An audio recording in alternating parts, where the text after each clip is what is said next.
It is Friday, July 8th, and you're listening to the second edition of The Word. How's it? How's it? Steven, you got anything before we get into the show here? I got anything. I mean, I could be going off for days, but since it's just the intro, I'm going to just let off. All right, let's do it. This is Exclusive. Go! Go!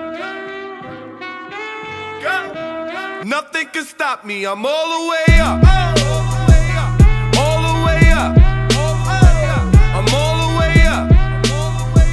I'm all the way up. All right, second episode. It's about 2 weeks after our first episode, so we missed one in between. But that's all right. We'll get to a few things today.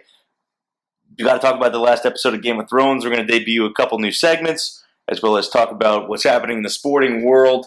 Not too much going on right now. The big story since we last spoke, Kevin Durant is a member of the Golden State Warriors. The bitch. You don't like the move from Kevin Durant? I do not like it at all. I mean, I feel like the world doesn't really like it. It's just kind of, even his ex-fiancée said she wasn't really about it. I mean, she's saying how Kevin Durant was easily influenced by other people, so she's not surprised by his decision. No, but I don't like it at all. I am not a fan of the move either. I had a sort of bad feeling it was going to happen, and it just seems like a cowardly move to me, and it seems like even if he does get this ring, it's not the same legacy it would leave as if he got the ring while he was in Oklahoma City. It just feels like he did it only to get the ring. Oh, well, he did, 100%. I mean, he's definitely trying to win and sacrifice everything else just to get that win. But, I think the way he did it, to me, I don't like it at all. Because he defected. You know what I mean? And, Golden State and Oklahoma City, they really had a rivalry starting to go. And, he's kind of basically it's terrible. I like what you're getting at there with the rivalry, though, because it was a great series. The Thunder blew it, and Durant choked. So, he owed it to Oklahoma City to come back and beat the Warriors. They were up 3-1, and he was the reason they lost. He started playing savior ball and trying to, take it into his own hands when he's got very serviceable players around him like Russell Westbrook and Steven Adams. So, I don't know. It's hard to wrap your head around, really. And I think that's also the reason everybody's annoyed, because if he would have went to any other team, he would have been fine with it. But the Warriors nobody would have batted an eye unless it was Cleveland, because then you have another super team. But he wouldn't have done it. But I'm saying if it was one of the two super teams, because now, it's going to be a Warriors-Cavaliers finals once again. Yeah, most likely. It's never been more sure than that happening than it feels like this year. Last year you could argue it was going to be you thought it was going to be the Spurs that beat the Warriors, and I'll still probably pick the Spurs again. Honestly, I'm a big Spurs fan. And then it's going to be the Cavs in the East, but it just doesn't seem like it's not that you can block somebody in free agency if they have the cap space. That it's not fair. But remember when Chris Paul wasn't allowed to go to the Lakers in that trade because it wasn't good? If the commissioner had the power to block a free agent signing, they would have. I don't know if he would have, but I would agree that it should be blocked. At the same time, I was a lot more angry about it, right when it happened, but I'm still a little bit annoyed at it. But at the same time, you kind of just got to respect his decision. He's, it is what it is at this point. But, I'm also just very interested at this point to see how the Warriors play, because, it is kind of crazy to be able to watch great players like Curry and Durant playing on the same team and how it's going to affect all those players. I wonder if they have a better record. What is it, 72-10? Yeah, they killed it. I wonder if they have a better record with Durant or without. It's going to be tough for them, even with Durant, to... Well, it's also just, every single game they're going to be favored to win. And it's like if they lose, it's kind of just like you shouldn't be losing with that team, you know what I mean? So the Warriors, the cost of getting Kevin Durant was Harrison Barnes, Andrew Bogut, Brandon Rush, Festus Ezeli, Mo Spates, and Leandro Barbosa. Right. And I'd also think, even like their style of play a little bit, because Draymond Green, he kind of acted as the point forward. But, if Durant grabs a rebound, he's probably going to be dribbling it up, and he's going to act like it's a point forward. So it's going to be a little different Because Durant, he might be a better suited for that role than Draymond. Not that Draymond's not good at it, but Durant is. I mean, you can't argue with him. And he honestly might come in and take over as it being his team, not even Curry's team anymore. He might more be of a second to Durant because, I mean, it's hard to say Durant's not the best player on that team. I think he's the best player on that team, even though Curry's won back-to-back MVP awards. Yeah, it definitely would be interesting to see how they play together. Now, do they move from Splash Brothers to a Splash Family, or how does that work? I mean, Durant does more than just splash, though. I mean, he can yam, and to be honest, I've never been a big fan of the whole splash thing anyway, honestly. I mean, I'm not a big fan of Curry, obviously, but Durant, Klay Thompson, Curry, and Draymond Green, I mean, that is something that we just haven't seen in a while. But, I mean, and also, part of the reason I think, at least I was so annoyed about it, was people were comparing it to LeBron. But in my opinion, I don't think it's at the same level of what LeBron did at all. Because LeBron left Cleveland where he was the only player on that team that was, serviceable at all. Or, like, he was carrying them completely. And right. It's not like he went to a super team. Right. He went and made a super team with the Heat, Right. The Warriors are already a super team. That's why if Durant would have gone to Boston, I kind of want him to go to Boston, even though I'm a Sixers fan, and just because the NBA is better when teams like Boston and even the Knicks are better because they're entertaining as hell to watch. Nice segue there. Let's talk about the Knicks for a little while. Knicks making some noise here in the offseason, not ready to quiet down and go without signing some free agents. They go out and make a trade for Derrick Rose to start things off. I was a fan of that trade right from the get-go. As long as D. Rose stays healthy, I'm in.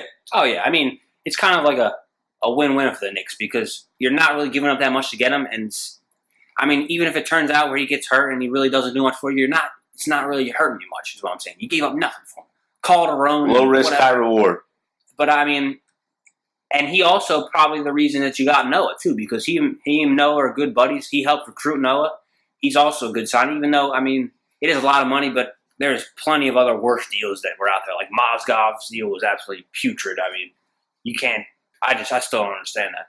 But yeah, I mean, the Knicks, they had to overpay for guys, but I mean, that's what they always do, and they'll at least be an entertaining team that has a shot at making the playoffs this year. Oh, definitely. And so then they go out and make some other changes. So you have Kristaps and Melo, who you're now building your team around. You go out and get a point guard in Derrick Rose. Then you go out and Derrick Rose, I'm sure, helps bring Joakim Noah, who's always wanted to play for New York, into the next organization. And then they go out and they need a shooting guard. So you go out and get Courtney Lee, who's very capable, a two-guard that can score the basketball. And last but not least, they signed Brandon Jennings. So, I mean, definitely some quality guys. There are some risks associated with it.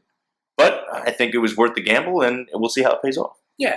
I mean, it's almost like the problem with this is it seems like the Knicks kind of do this all the time where they always kind of sign veterans that are past their heyday, like, even like Stoudemire and guys like that. But New York is just a very popular destination, so a lot of guys do want to play there, but they don't really get drafted there.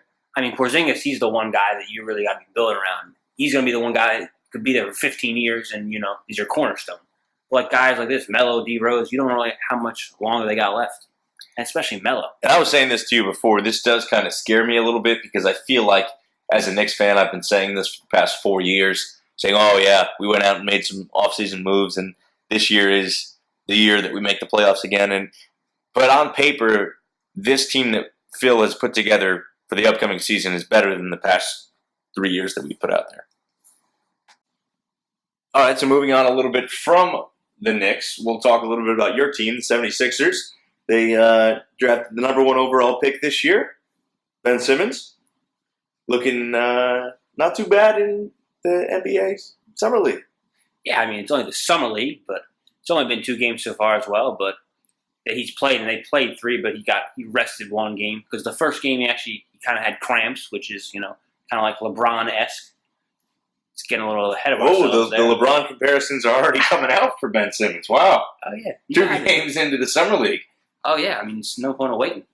But no, I mean, he definitely looks like he can be a star. I mean, I'm very excited as a Sixers fan just seeing because the passing abilities that he has, that's just something that not very many guys have. Kind of people have compared him to Magic in a way, and that's what you need in basketball. You need a guy that makes other players better. And, that's other players want to play with players like that. Just like in a recent interview of LeBron, I saw he said if there was one retired player that he could play with, you would never guess this, but he said Jason Kidd because of the way he could find players on the court. You know what I mean? And Sixers, they already got Okafor, who's going to be, I think he's going to be a stud as well.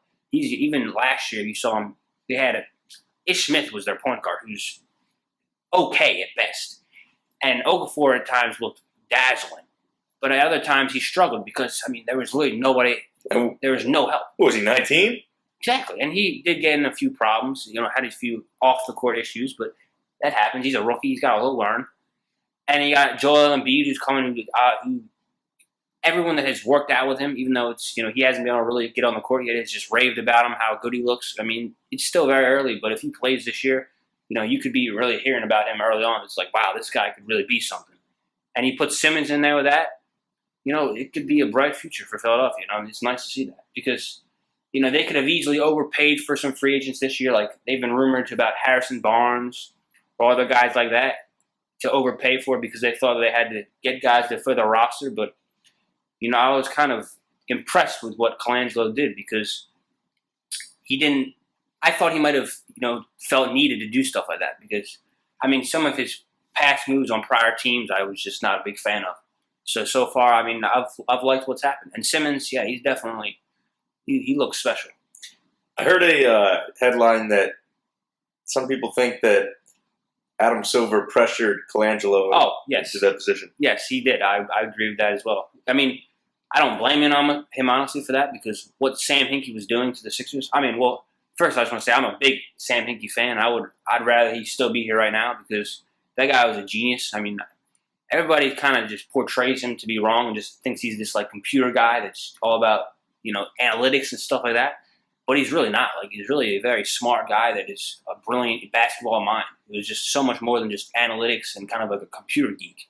But, everybody makes mistakes and he didn't really handle himself correctly as a GM as he should have. Maybe he should have probably addressed the media more, or at least been different with the way he treated the media because he really didn't talk to them at all, and just the way he interacted with them, it made the others kind of take the perception of him and just skew it the way they wanted to. The media basically was able to just kind of paint a picture of him that really is not what he is, and it's kind of really just made a bad picture of him and the whole organization. In fact, people thought this organization was just not trying at all, but that's not true.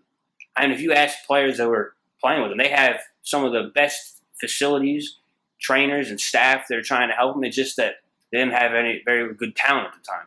But no, they're definitely trying now. But yeah, back to what you said about Colangelo, though. I agree because before Brian Colangelo, they hired Jerry Colangelo, who was his father. That was at the beginning of this year to be oversee some basketball operations. And he's a very, in basketball, he's a very, I'd say, just a well-known figure in basketball, I guess, his team, especially Team USA. And I guess that's how Brian Colangelo got the job, even though they say that Jerry had nothing to do with it, but that's kind of just absurd. Right. But it's annoying that I think Adam Silver did do that because of just how bad the Sixers have been. They just he wanted change. He didn't really, he didn't like the way he was running things.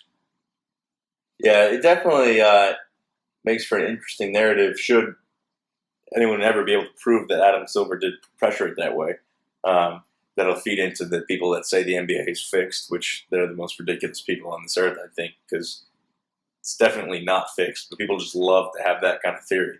Well, yeah, it's not fixed, but there's certain parts that could say that were, the NBA had influence on, even the suspension of Draymond Green in the finals, you could say how that kind of altered the finals in a way, but I'm talking about the people that think that the actual game is fixed. Steph Curry's going to miss this shot because Adam Silver told him to. People say that about every sport, though. They say that NFL when stuff happens. It's just they say it's scripted too. But that's just because fans, they got nothing else to say. But still, even though the Sixers have been absolutely awful these past 3 years, it's been. I'm very excited, honestly, for the Sixers. I think they have a lot of promise with just Simmons, Okafor, and Joel Embiid. If they are healthy, they are all three special talents. So, Let me pose this question to you. Who has more wins this year? The 76ers or the Los Angeles Lakers? See, now, that's an interesting question because I don't know if you know this, but the Sixers own the Lakers pick if it is not top 3. So at the same time, I don't really want them to win very well. But, I mean, that's a tough question at the same time. I would probably say the Lakers still, just because Sixers, I mean, they're still more of a work in progress than the Lakers are, I'd say. I mean, guys like Russell and Julius Randle, they've been around a little bit longer. You know, Simmons and Embiid, this is going to be their first time they're playing. Embiid's not going to be, he's going to be on a minutes restriction for I don't know how long, at least to start off the year, maybe even the whole year, because you know you're probably not making the playoffs unless some miraculous way. And I mean, Simmons, he definitely looks good, but like he's a lot more of a facilitator, it looks like so far, than he is a scorer. He's still got it, you know, he's not going to be amazing right away. I mean, he could be, you never know, but you can't just hope that. Right. I just think that Sixers have a little bit more of a learning curve than the Lakers do. And I mean, the Lakers, they got no reason to tank. Moving on from this question, I'm going into the Chicago Bulls now in what was a strange series of events for them, because it looked like when they made the Derrick Rose trade and then were talking about trading Jimmy Butler, they were making everybody available and looking to unload all these contracts. And then something clicked and they changed their mind and they signed Rondo, and now they've gone and gotten another big fish, D-Wade. I mean, I understand what you're saying. I don't know if it was like that the whole time. You know, I mean, a lot of these rumors, I don't know. I don't believe some of them sometimes because you never know what was actually happening. I mean, you're always kind of listening to trade offers because it can't hurt. I mean, someone could blow you away and you're not expecting it, and then you're like, we can't not turn this down. But I don't know if they're ever really totally trying to sell Jimmy Butler. But yeah, I mean, once they signed Rondo, I think Rondo and Butler were both recruiting Wade to Chicago, and once Wade was kind of already ousted by Miami and he didn't want to go back there, the only other 2 teams were interested were the Bucks and the Nuggets. So, I mean, if you're Dwayne Wade, do you want to go to play in Milwaukee or Denver, or is your hometown in Chicago? I mean, it's kind of a no-brainer to me. And especially they can offer you the money that you're looking for. I mean, it's a pretty easy question. So, I mean, I think the Chicago, it's the only part that sucks is it's like they're just kind of back to making it, being like a 5 seed or so in the playoffs and losing second and third round. You know, it's not that impressive. All this talk about the East, anybody going to beat the Cavs, or are the Cavs going to be able to go back and defend at least the Eastern Conference Finals and move on to the finals? I mean, yeah, unless something happens to the King, you're not going to beat the Cleveland Cavaliers. I just don't see how that can happen, especially after they just beat the Warriors. I mean, nobody really thought that was happening. They're up 3-1, and it's never been done before in the NBA Finals. I mean, yeah, I know the Draymond Green thing happened, but I don't really know if that would have made that much of a difference. I mean, his Game 7, he wasn't going to do what he did in Game 7 every single time. So, I mean, no, nobody's beating them.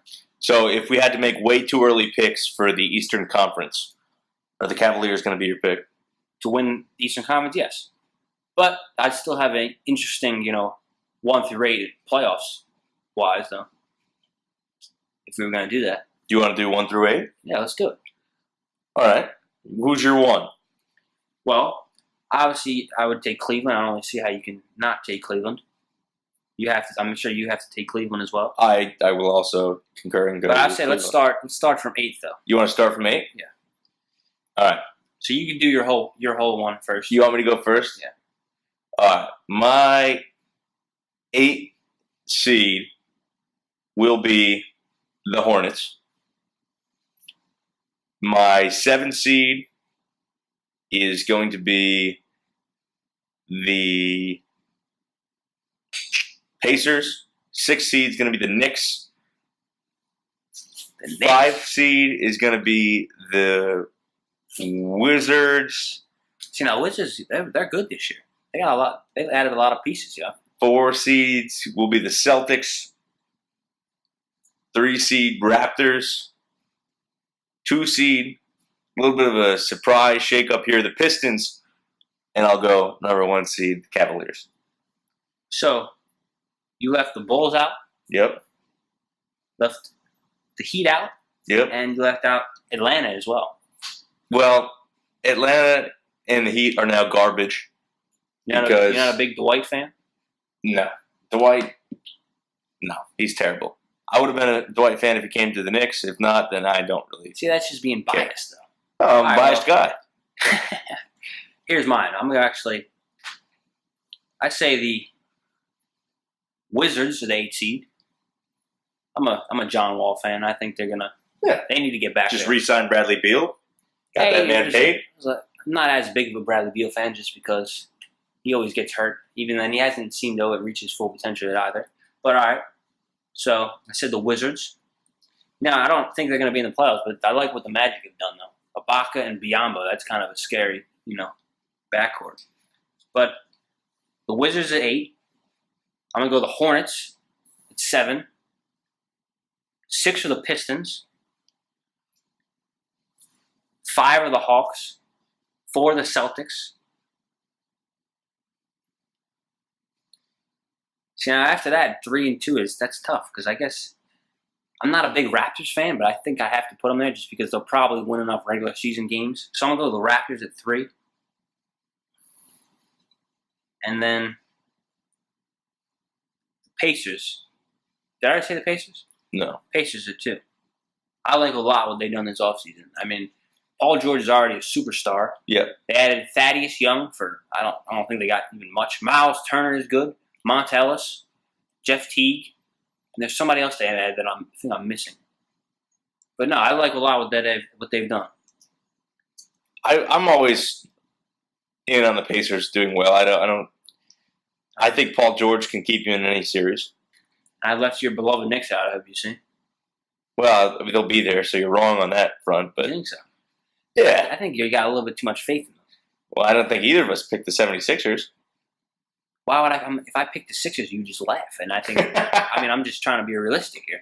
This is true. I mean, I could say the Knicks are maybe an 8 seed, but I don't know. I mean, it's not like The Knicks get in. It's not like the Wizards or the Hornets are a bad team. I could see both of them doing good as well. Oh, that's who it was. Al Jefferson, the Pacers signed as well. Yeah. I liked it. Yeah. So, I think that's a little bold at them 2 seed, but, the East is wide open. Yeah, the East. Actually, you know what? I'm a flip-flop 4 and 3. The Celtics are 3. I'm going to have the Celtics at 3. I like the Al Horford signing as well. I do. They needed a bigger name. And I do like the Dwight Howard signing as well. Actually, I think the Hawks will be decent at least top 4 or 5 seed in the East. They still have enough players. I like Dennis Schroeder is going to be good now that he's the star with T gone. Millsap, you can't hate on Millsap and Howard. I mean, no matter what you think, that's still a good 4 and 5. You re-signed Bazemore. You still got Korver can shoot. I mean, Budenholzer's still there. It's not like they really missed that much. They lose Horford, but you replace it with Howard, who's you can say what you want about Dwight, but he's in his hometown. And I think he's determined to do good because it's not like he was a lot different situation in Houston where Harden really was the whole team in a way. Everybody copying LeBron here with the return home trying to win a championship? Is this everybody wants to be LeBron? You can't. You can't say that. He's copying LeBron. It's not like going home is a foreign thing to everybody. I mean, some of their situations like Wade, he'd been in Miami forever, it seems like. He was there. He's one of the top 5 best shooting guards of all time, probably better than that. But, you can't blame him for wanting to leave. But at the same time, I feel bad for Whiteside because he thought that Wade would be there and at least they'd be serviceable if they're. But without Wade, it's like, who are they? Chris Bosh, you don't even know if he's going to play. Past 2 years, he's been out with the blood clot issue, whatever he's got going on. He's probably just going to go back to Jurassic Park and try to win a championship. You don't even know if they're going to play. I have no idea.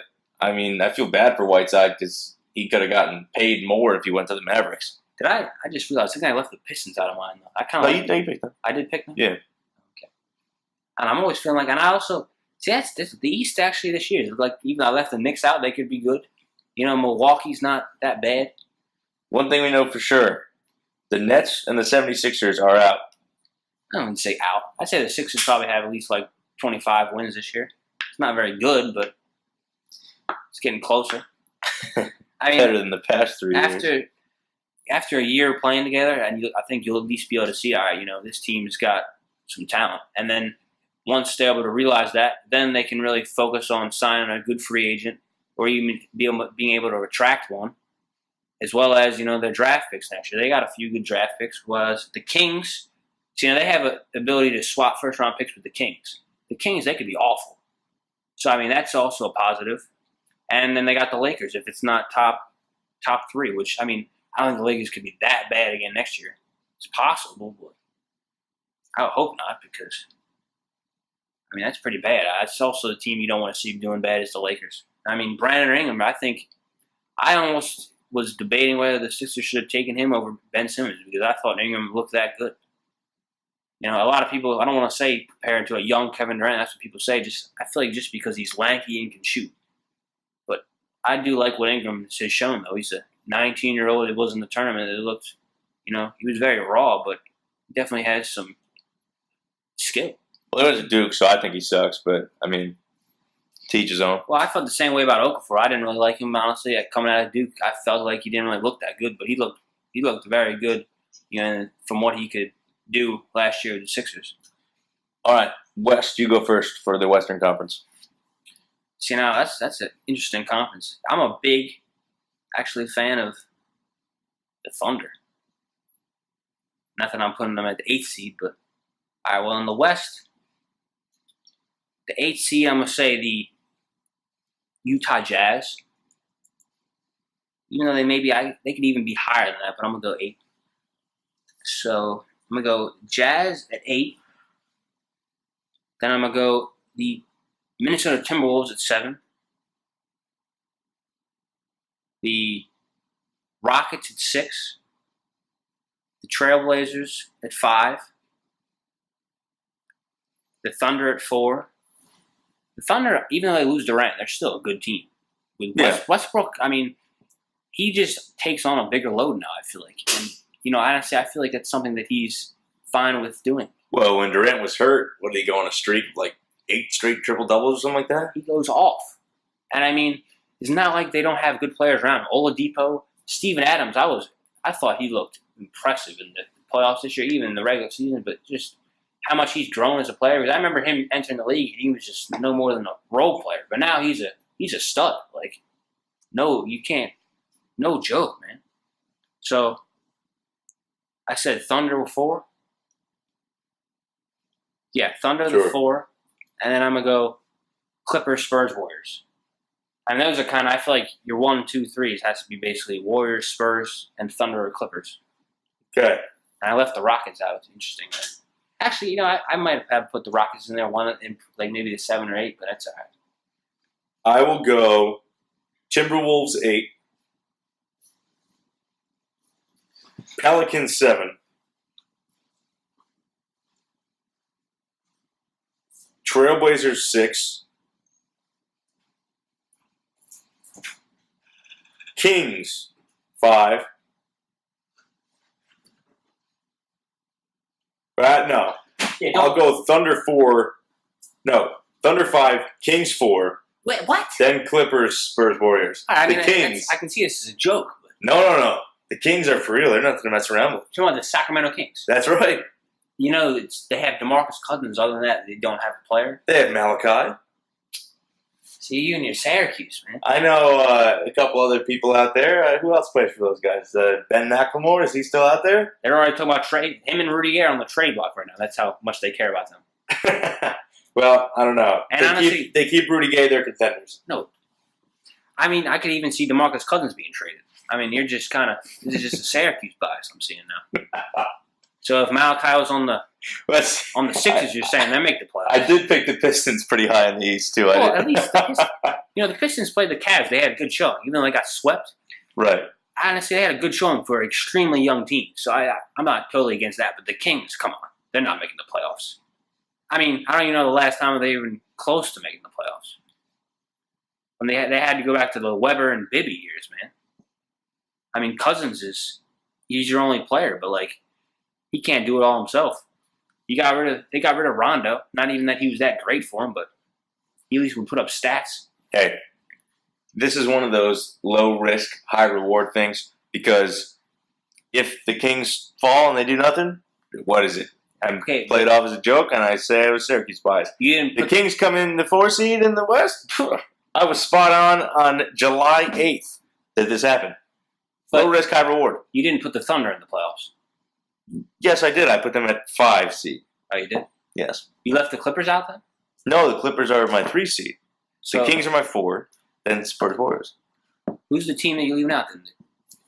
I guess Grizzlies, Mavericks, I think. Well, Mavericks, I don't know.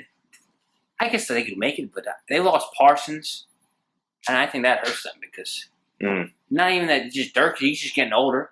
As big of a Curry fan as I am, as much as I hate Curry, I think Harrison Barnes is one of the highest overrated players in this league. I just cannot stress that enough. He got paid, though. A bunch of people got paid. I mean, we knew he was going to get paid. There were even rumors the Sixers were going to pay him. I would have absolutely I don't know what I would have done if they paid him. It would have been a scary day. That would have been the worst contract of all. I mean, you saw what the Mavericks did. They handcuffed him to, and they thought it was hilarious. And that's just how bad it was. DeAndre, at least if you had DeAndre, you could be a respectable team. But like Barnes, Dirk Nowitzki, and who else you got? Darren Williams. The dude can't stay healthy. He hasn't been good since his days in the Jazz. I mean, besides that, I don't even know who's on the team. We lost Parsons. They got Wesley Matthews, but I'll tell you something, though. This NBA free agency, there were freaking guys that were getting paid the amounts of money that I've never even heard their name. Who the hell's Tyler Johnson? well, yeah, he's just I don't know who that is. He's a backup. He got absolutely paid. I mean, he could be a good player, but he's not nearly worth that amount of money. I'm seeing names like, I don't know who the hell this is. Same with like the Nets also signed Alan Crabb from the Yeah. Trailblazers. He's actually, he's not bad. He could be good, but Is that's $45 million good? I mean, that's what the league has become now. That's And what it's you got going to be even crazier next year with the new salary cap. You're right. I mean, you're not even signing them because you just sign them because that's how much a team could offer. So if in order to get them, that's what you got to do. They're not nearly worth that. Like Harrison Barnes, he's not worth. I don't even think he's worth $20 million. I'd say he should be a 3-year, $10 million deal. I mean, so I guess he wasn't wrong for turning down the Warriors extension at the beginning of this year, but he's not going to win any championships in Dallas. At the same time, I guess he didn't really want to be there if he's going to be sitting on the bench behind Durant and all those guys. Harrison Barnes. Yeah. But still, I mean, it's just tough. But not for these guys. I mean, Dellavedova, I'm glad he got paid. He got a ring and he gets paid in Milwaukee. But no, I still think the worst one is Mozgov. I'm just not a fan of him at all. Yeah, when I saw that was definitely interesting. He went from being a nobody on the Nuggets to getting traded to the Cavs just because Varejao got They gave him hurt. a first-round pick for the guy. And he got his deal was absurd. But it was also the fact that he was, I think, like the first one that you heard of. Like right when free agency started, they signed him. It's just like, why do you sign him so early? I feel like you could have waited. It's Mozgov. Who cares? Like, you don't got to sign him. He's the guy you signed, maybe 3 or 4 days later after everything's kind of cooled off. Why not try going after somebody else first? Right. I just didn't get that. Instead of setting the tone with Mozgov. Yeah, he's just like, what the hell is that? Nobody wants Mozgov, man. I mean, I don't. But I mean, at the same time, I'm a Sixers fan, so this is good for their pick. If they suck, he's going to suck. They could probably get maybe 4 or 5. I mean, that'd be amazing if they end up having like 2 lottery picks again next year. That's absurd. And it's all Next year's draft class looks good too. Oh, and it's guard heavy, which is what they need. And this is all because of Sam Hinkie. He's put off these ridiculous deals that, like, I mean, he flipped Michael Carter-Williams for that draft pick. Michael Carter-Williams won the Rookie of the Year, and then he's just been on Milwaukee. He's been not very good. Because his problem was he's also a Syracuse guy. His problem is he just never could really shoot. Yep. I mean, for a point guard, that hurts him. You got to be able to do other things. All right. That is going to be our NBA segment. Another one. All right. So now getting into the second segment, I'm excited for this one. We did this on the last show. We did a little Would You Rather. And we've come more prepared this time. So we're going to alternate, Stephen, and I'll ask you the first Would You Rather question. You'll answer it. And we'll go back and forth for 3 rounds. All right. First one. Would you rather experience the beginning of planet Earth or the end of planet Earth? wow. I mean, it's like a big difference because, I mean, one is pretty, happy, one's pretty dark. But, well, I mean, if you experience the beginning, you're still going to live on, right? So, I mean, it's kind of like a no-brainer. But honestly, I'm going to say I'd rather experience the end. All right. I mean, I respect it. I think the end, the chaos unfolding, I'm just curious how it ends. Yeah. Yeah, Who is it? I think both would be cool. Yeah. Regardless. That sounds a good one. All right. Would you rather guest star on Game of Thrones or The Office? Game of Thrones, definitely. Just because they're all savages. The Office would be funny, but I think it definitely would have to be Game of Thrones just because of all the action and the scenery and everything that goes into making a Game of Thrones episode. Yeah, it's hard to pass Game of Thrones up. All right, so my question now is, would you rather eat shit that tasted like chocolate or eat chocolate that tasted like shit? I'd rather eat shit that tastes like chocolate. Oh, man, I don't know. You'd rather eat chocolate that tastes like shit? I mean, you got to tell yourself it's not actual shit because it's actually chocolate. But I mean, if it tastes like shit, that's what you're tasting. That's all that matters. You can tell yourself whatever you want, but you're tasting shit. It's shit. That's a tough one. All right. Would you rather have a rewind button in your life or a pause button? Oh, I definitely think you could have more fun with the pause button because then you could set people up. You could, I don't know, do a bunch of hilarious stuff. But even just in sports, you could pause the baseball and move the catcher's glove down and have it hit him in the face. Just pause? I don't know. I'm not sure. I'm not sure how that should work. Maybe you can move it, but well, then if you rewind, can you change anything, or is that going to change the whole? If you rewind, you're knowing what's happening, so technically you're changing. Oh, okay. I changed my answer. Rewind, go back, and bet on Leicester City, and whatever their name was, and just throw every penny I got on them, 1,500 to 1 odds. Just convince your family to just sell the house for it, and you know what I mean? You just be like, and then definitely go all in on those guys. Is it my turn? All right, this is a good one.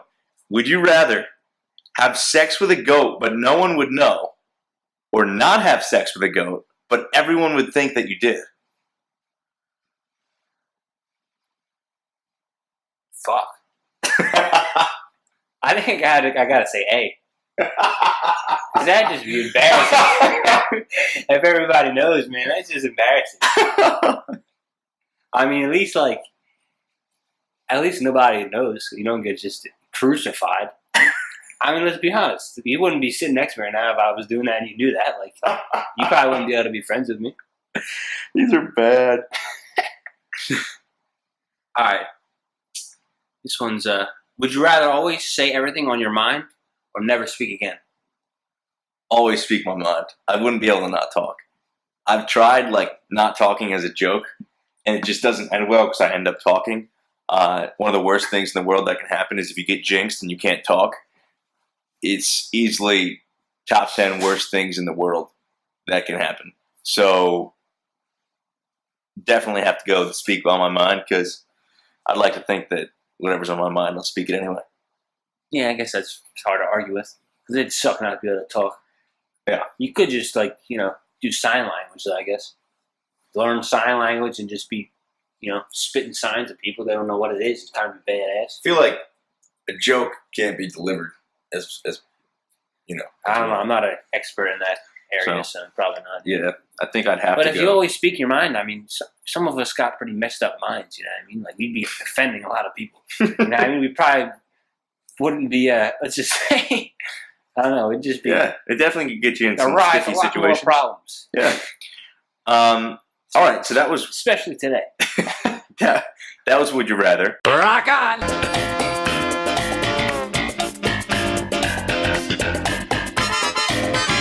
Let's get into Desert Island. The last time we played Desert Island, we played with TV shows on episode 1. Today we're going to go with beverages. So we'll go as specific as you can. So instead of saying beer, if you want to pick a beer, you'll name a beer. Or name a type of soda instead of soda. So we'll let you name your 3 beverages that you're going to have with you on the desert island with an unlimited supply for the rest of your life. All right, well, I'm going to go 1, Miller Lite. I'm a big believer in the fine Pilsner taste it delivers. 2, I'm going to go with water. Okay. I don't really see an argument against that. No. And 3, I mean, after that, that's honestly all I need. But 3, I guess. Shit, I don't see. I almost want to just kind of do something else. Sacrifice, like. Honestly, I got nothing. You're going to omit the 3rd beverage. I mean, I could just pick another beer, but. You could. I don't know. I'm going to just omit it. Just say more water. Or now, just say more Miller Lite. Okay. Well, I'm going to omit water because I'm confident in my ability to find a fresh water source on this desert island. So. You said it's a desert? Yeah, deserted. Desert. I mean, I'm still confident. Maybe it is a desert island. Maybe it's deserted. Maybe there's cactuses. I'm going to go with the fact that I could probably find fresh water somewhere. And if not, I'll have to survive off these 3 items. You're just going to drink it straight up? You never know. I'm going with a nice glass of sweet tea. Just a glass? That's it? Only one glass? No, I have an unlimited supply, but sweet tea is the beverage inside. And then I'm going to go... You're not getting a glass, though. Where are you going to get a glass from? Use my hand as a cup. It'll just pour from there'll be a tap. There's 3 taps on the island that you can go in. Well, you could find a cup better than your hand, I'm sure. I might be able to fashion something. A coconut or something. So, sweet tea. Second, I'm going with Riptide Rush Gatorade. The light purple Frost. I don't even think I've seen a purple. That stuff is delicious. I don't even think I've seen a purple one. You got to try it. You should get some Riptide Rush. Well, I had some in the fridge, but I already drank it, so we got to go get some more. But on the island, we'd have an unlimited supply. So I've gone sweet tea, Riptide Rush, and I'm going to actually go with Miller Lite as well. My friends and I joke that we're sponsored by Miller Lite. We hope that one day we actually can be sponsored by Miller Lite because of the amount that we drink it. So I don't think I could survive that many days on the desert island without it. It's not a better beer. No. I mean, honestly, I think I would rather just die of thirst than drink Bud Light. It's that simple. And there's our free advertisement for Miller Lite. Once this podcast blows up, we'll have to actually get sponsored by them. That'd be nice. Okay, so that was Desert Island. We will figure out a different Desert Island scenario to do for next time. Who knows what we'll come up with. I do want to say, though, I think on the last podcast I didn't mention True Detective as one of my top 3. 100% it would be in there. Honestly, I would have that as just one. Even if I only have one out of 3 TV shows, True Detective would have to be in there. Okay, so a little retroactive pick to last episode. New segment alert. Steven came up with this one the other day, and we're brainstorming a name for it. But the basic premise is we're going to pick a winner and a loser for each week, or in between each podcast. So we'll call it winners and losers for now, but maybe that name will change. But the idea will stay the same. So do you want to go first? Sure. Well, I'll start with loser. My loser of the week. Now, I was going to pick just one person, but honestly, right now, I just realized it's John Jones and Daniel Cormier. Both kind of lose in this situation. John Jones, I mean, with his recent positive test he just had that he doped for, I mean, he could possibly facing a 2-year suspension, which is just drastic for not only John Jones, but for the UFC community, and as well as for Daniel Cormier. I mean, he has been waiting to rematch John Jones for so long now. This fight was supposed to happen a few cards ago, and then it didn't happen because Cormier got hurt. And now this happens. I mean, I just saw the UFC embedded video of Cormier when Daniel White told him of the news, and he was just absolutely devastated. And he wanted to fight Jones at all costs. It doesn't even matter at this point. He just wants to fight John Jones. I mean, it's kind of getting ridiculous now. And now he basically has got to I don't know if you ever will be able to fight John Jones again. It's a very hard thing to be able to grasp if you're Daniel Cormier. And John Jones, he's losing as well. I mean, he was completely emotional at that press conference. I mean, I just don't know how he can let something like that happen, you know? This was one of the biggest fights of his career. And for something like that to happen, I mean, I do believe that he didn't realize that he was taking something illegal, but he should be more aware of what he's taking, or somebody that is, you know... Especially now, I mean, they test for everything. Yeah, but like there's just to be somebody that's working for him that's paying attention to what he's taking. That's like, all right, you know, this supplement or whatever it was that he took, you can't be taking that. You know, you really should. That's just very careless of him, especially everything that he's been through in his career. He's been through so many things like this. It's not like this is his first rodeo. You know what I mean? Right. It's just fucking. He's terrible, man.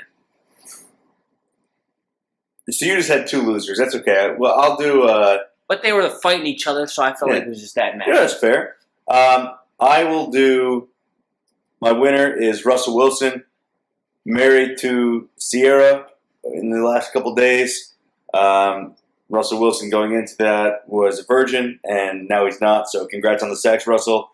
Congrats on the wedding, and good job. My loser in this situation is got to be the Seahawks. Can't imagine Russell Wilson is the type of quarterback he was pre-consummation of the marriage. So Seahawks probably going to tie the Lions for the worst record in NFL history next season. Hey, man, I'll be fine with that. I'm a big Seahawk hater.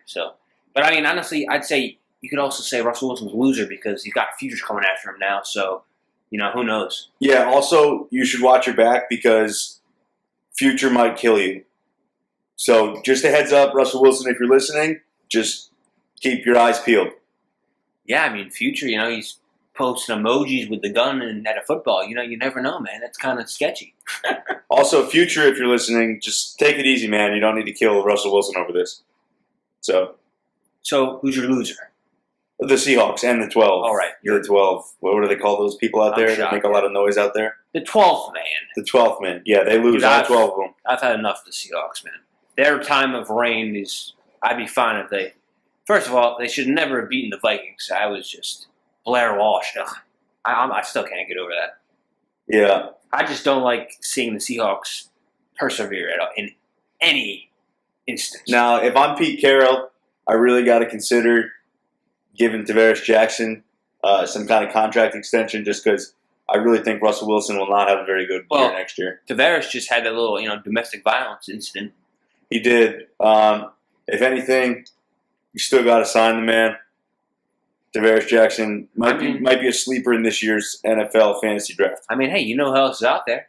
They're selling his jerseys for like $1 now, so. Sign Johnny. Okay, forget what I said about Tavares Jackson. Give that guy the boot, and you need to put your franchise in the hands of Johnny Football. He's been sober since July 1st, so it's been 8 days, and he posted on Instagram today. So we know that he's still good.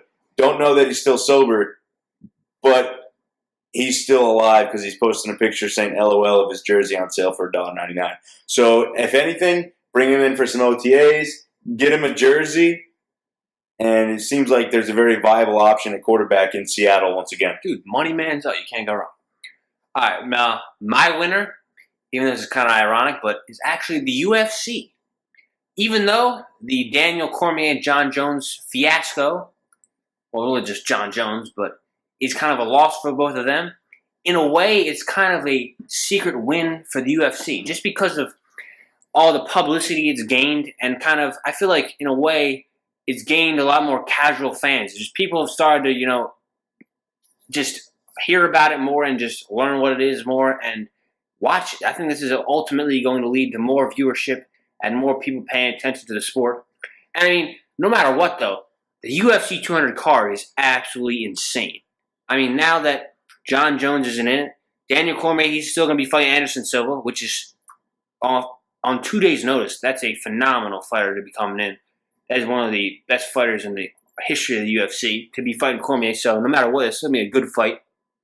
You got Brock Lesnar, Mark Hunt. I mean, that's also Lesnar is an animal. Misha Tate and Amanda Nunes. Jose Aldo, Frankie Edgar. Cain Velasquez, Travis Brown. There's so many other good fighters still in this fight. Zagano, Dillashaw, Hendricks. I mean, this is one of the best UFC cards in all of history. So even though the John Jones-Cormier fight was much anticipated, and I would have loved to see it, and I am kind of bummed still that we're not going to see that fight, it's still a win for the UFC in a way just because of the publicity it's gained and the fans that I think are ultimately going to start growing and growing, as the UFC already has become so much bigger than it actually is. Mixed martial arts really is becoming a lot more prevalent in 2016 than it was 5 to 10 years ago. So that's why I'm going to give them the win this week. Okay, so that was our winners and losers of the week and 2 weeks that was in between podcasts.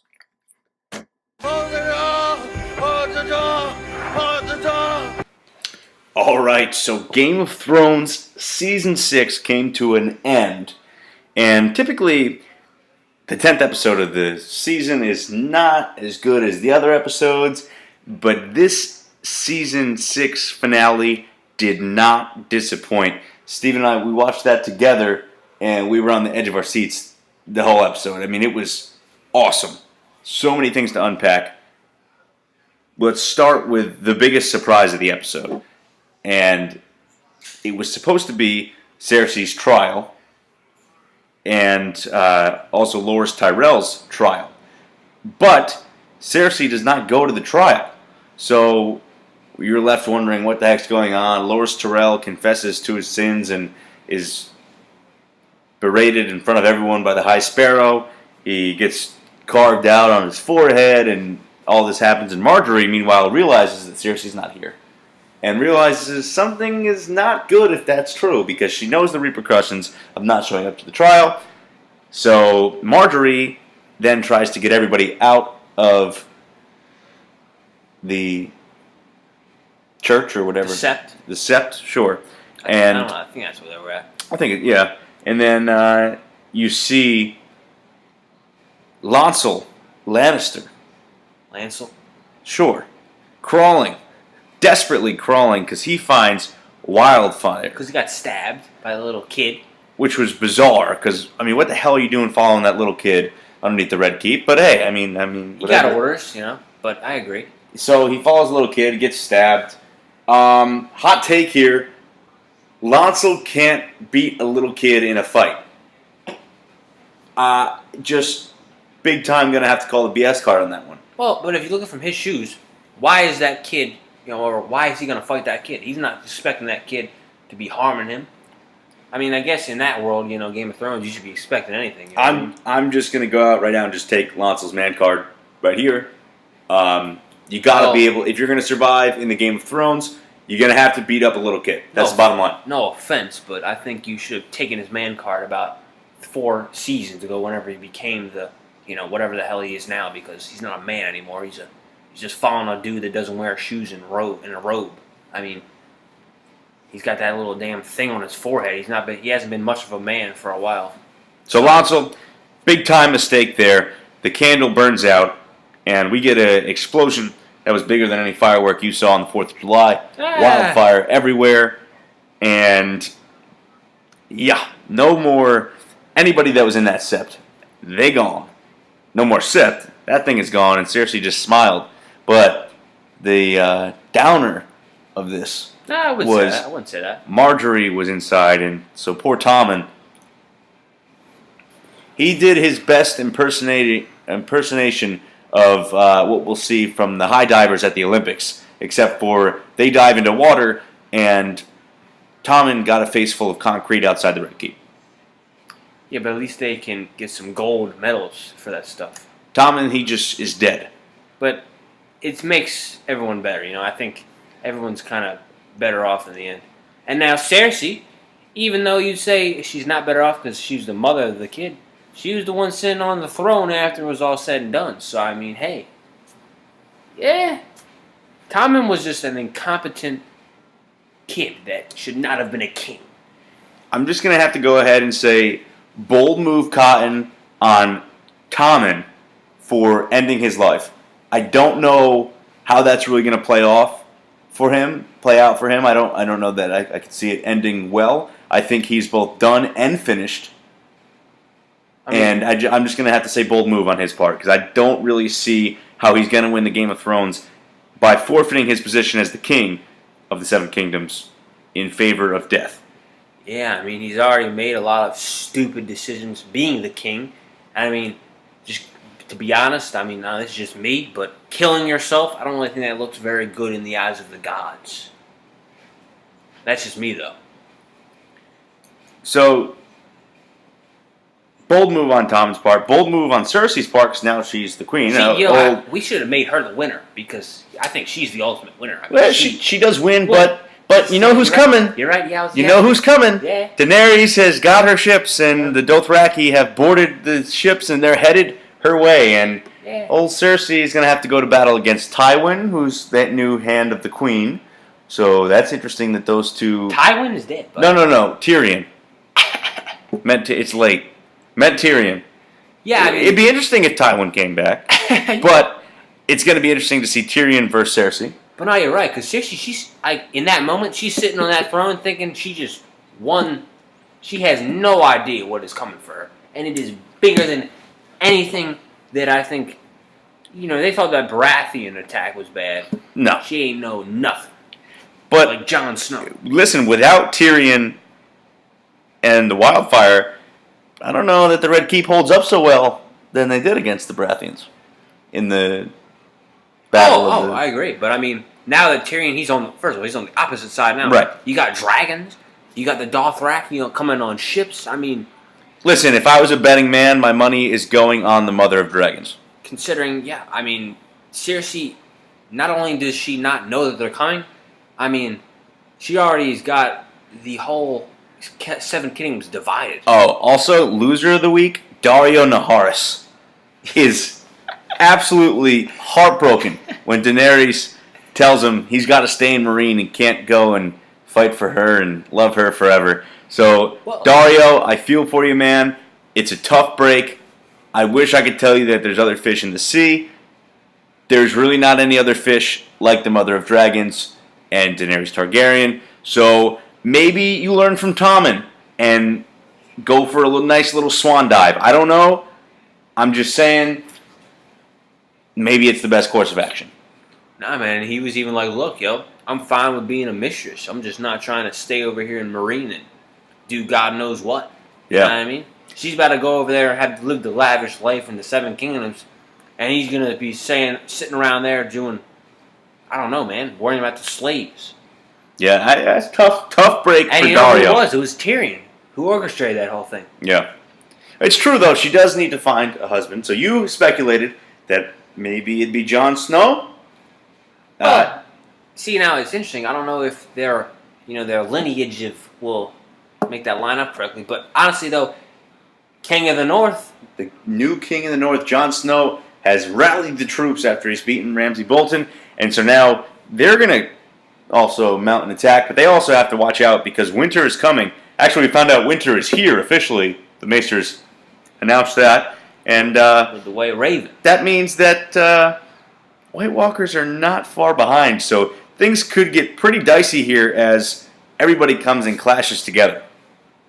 See, do you think that there ever will be able to just all of them come together?